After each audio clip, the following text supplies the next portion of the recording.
carrying on this idea of locus and complex numbers, if you think back to the regular number plane, and when we're drawing functions, we plug in an x value and we pull out a y value. And so we have two axes, one for input, one for output. Problem is now we're dealing with complex numbers.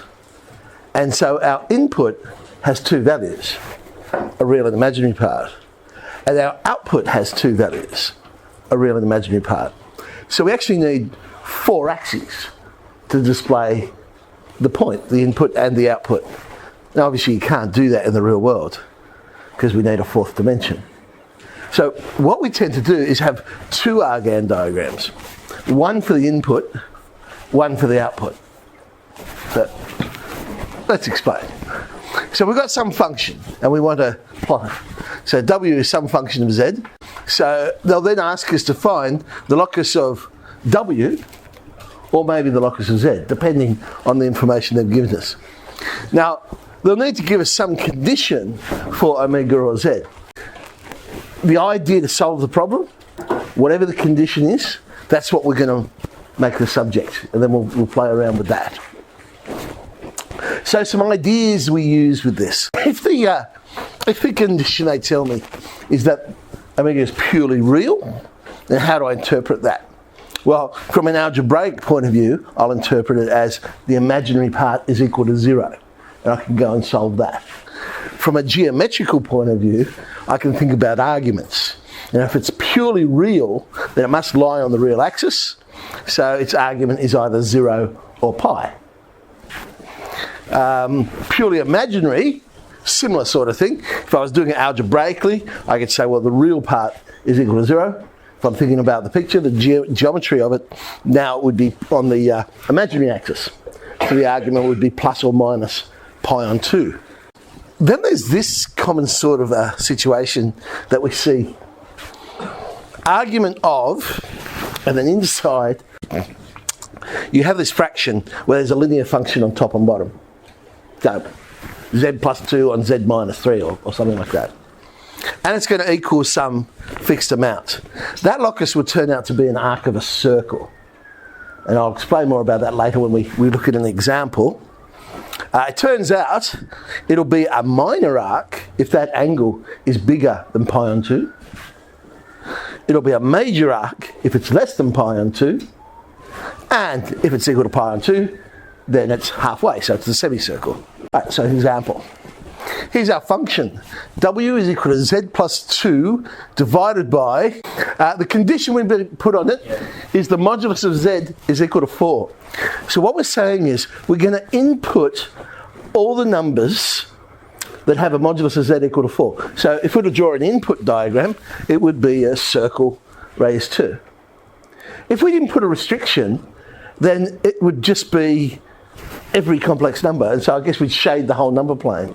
I guess the way to think about that is, say we looked at the parabola and we said, I just want to look at the input.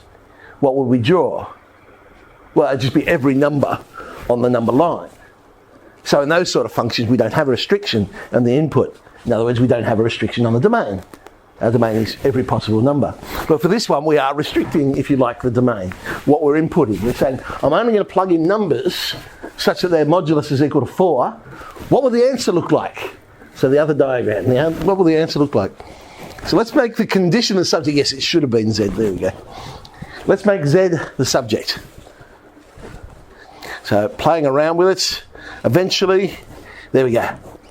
Now the reason we do that is because that's the condition we know. We know the modulus of Z is equal to 4. So now I can find a relationship for W. Because if the modulus of Z is equal to 4, that means the modulus of 2 on W minus 1 is equal to 4. And the question now is, well, what is that? Well, let's play around with it a bit.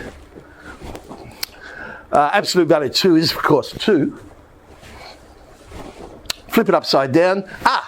We've got a circle. Absolute value of W minus 1 is equal to a half. So we've got a circle. Centre at 1.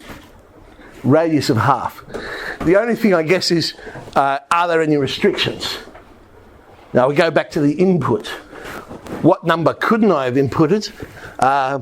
Well, we've got Z on the bottom of the fraction. Z can't equal 0. But I wouldn't have inputted that anyway, because its modulus is not equal to 4. So it looks like there's no restriction to this. We'll get all of this answer. So center 1, 0, radius a half, or if you want to put its algebraic equation, it's Cartesian. There it is, x minus 1 squared plus y squared is a quarter. So this time, the condition is actually in the output, so the range, if you like, rather than the input. And we're going to find what numbers do we put into it so that the answers are purely real. I'll only get real answers. What did I input into the function? So w is z plus 1, z minus 1. They've told me w is purely real. The conditions on w is already the subject, so that makes life a little bit easier. Okay, I could do it algebraically. And I could substitute in x and y, or x plus iy, in for z. And we're saying the imaginary part of this would equal to 0, because the answer is purely real. So I'm interested in the imaginary part. Now, at the top of the fraction, I'm not going to expand the whole thing out. Because if I've got a fraction equaling 0, I know it's the top of the fraction that's equal to 0. So the bottom of the fraction is kind of irrelevant. And also, I'm only interested in the imaginary part as well. Imaginary part is equal to 0. So really, if I just look at the imaginary part of the numerator, I get minus x plus 1y plus x minus y, 1y equals 0. That's another good reason why we always realise the denominator. If there was an I in the denominator, then I'd have to realise it first before I could go and do this. Okay, well, this is a little bit easier. Let's play with this. Minus xy minus y plus, well, they cancel. Hang on.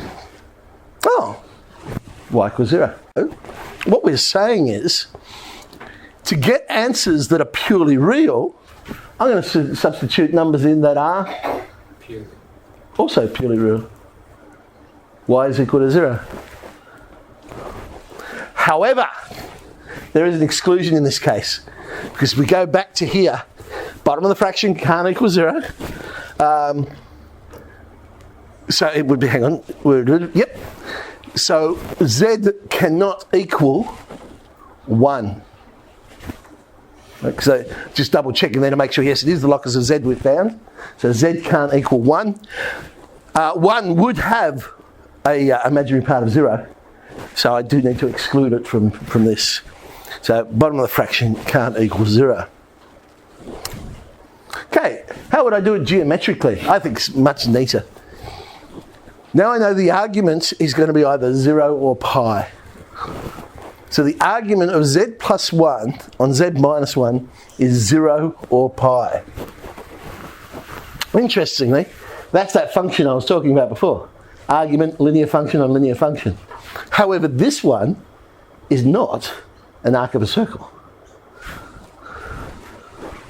If I break it up, what am I saying? I'm saying the argument of z plus 1 minus the argument of z minus 1 is equal to 0 or pi. If it's equal to 0, that means they've got the same argument. If it's equal to pi, they differ by, well, 180 or pi. Let's think about that. So I'm going to join z up to 1. I'm also going to join z up to negative 1. The difference in the arguments has to be equal to 0. So the question is, where do I place z? Now, just draw a picture here. There's minus 1, there's 1. Now, if I was to put z, say, here, clearly those angles, their arguments, let's call them alpha and beta, they're different. Because if they were the same size, those lines would be parallel. And they're not parallel. Do they differ by 180 degrees? Well, no, I think we can see quite clearly they don't do that either. So z can't be above the line or below the line. We're going to have the same problem. It must be on the line. Question is where? Where to place it so that they have the same argument? Ooh. If I place it over there, okay, that would be the vector I just drawn in, argument of z minus 1. If I draw in the vector z plus 1, they would have the same argument. So it could go there. It could also go on the left-hand side. In the middle, they're not going to have the same argument, but they will differ by 180 degrees or pi. So the 0 or pi, if it's 0, it's going to be on the outside of the 2 points in a straight line.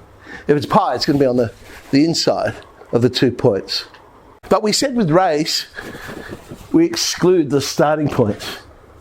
So I've got both exclusions. So this would just say excluding plus or minus 1. Whereas the first method just excluded plus 1. Which is correct.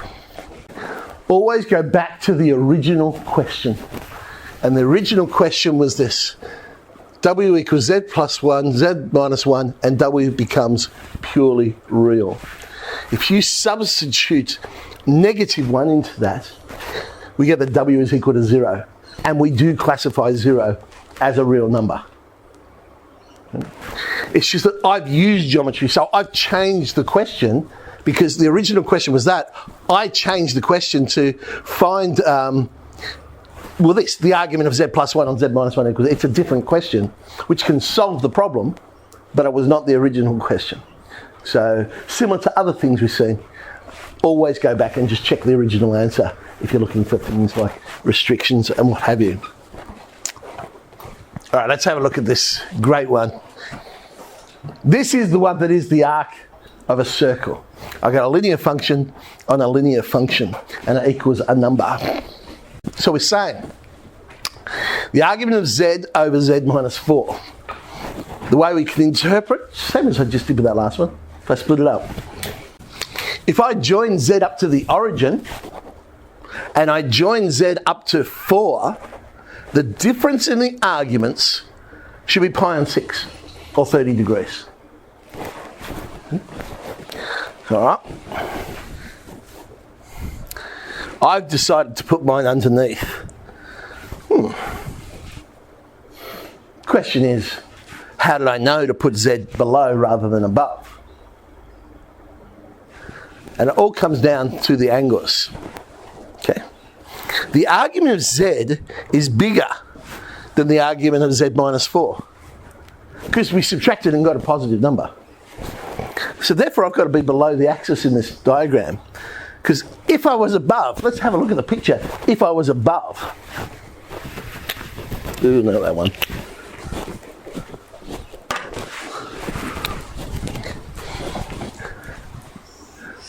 Because reality is most people will go above as their first instinct. So if I was to draw it above, there's 0, there's Z, 4's down there. There's alpha. Alpha is the argument of Z. Beta is the argument of Z minus 4. I think when we look at that one, it's easy to see which one is bigger.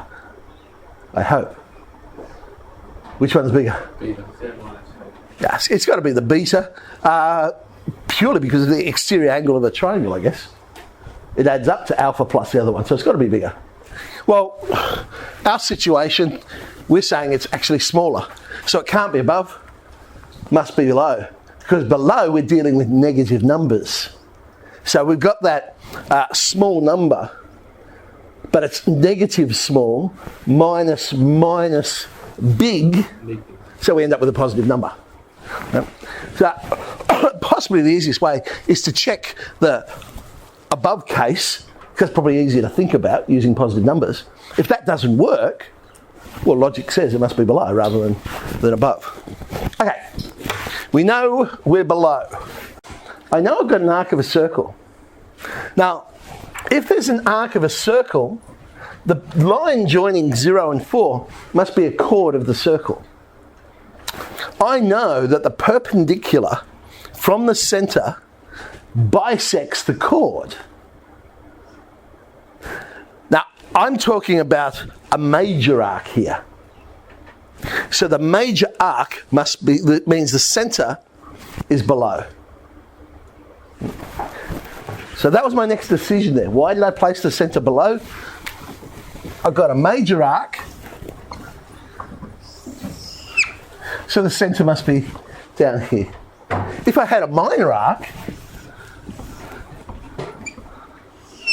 then I'd just have that piece and the centre would be below. So I know the centre's below. I know perpendicular from the centre will bisect the chord. Fortunately, my chord's nice and horizontal here. So I know it will go through the point 2 on the real axis. So I can join my centre, but it's got to be perpendicular, so it's going to be a vertical line. So the centre will be some point 2y. I just don't know what the y value is yet. Okay. Another piece of geometry. The angle at the centre is always twice the angle at the circumference. Pi on 6 is the angle at the circumference. Therefore, the angle at the centre is 2 pi on 6, or pi on 3. That's going to help me eventually. There we go. Because that means that is also 30 degrees. That's 30. The big angle is 60. But that's symmetric, so the little angle in the right angle triangle is 30. Y over 2 will be the tan of 60, playing with geometry. I now know the y value. Well, it's not going to be 2 root 3 because it's below. It's going to be negative 2 root 3. So I know the centre. The other thing to find the circle is the radius. Well, I can now use Pythagoras to work out the radius. The radius squared will be 2 squared plus 2 root 3 squared. We end up with 4. I think we now have all the information we need to describe our locus. There it is. Oh, look at that. Wonderful. It's the major arc of the circle. X minus 2 squared plus y plus 2 root 3 squared equals 16, formed by the chord joining 0, 0 and 4, 0, but not including those points. Both points are excluded. I can see that on my diagram because of the rays. Go back to the original question. Sub 4 in, I get 0 on the bottom of the fraction. No good. Sub 0 in, I get the argument of 0. But I can't find the argument of 0 because it hasn't gone in any direction yet. So both are excluded. All right. We got Patel. We got Cambridge. And there's a sheet there where I've chucked in some HSC. That's in there too. You will find it.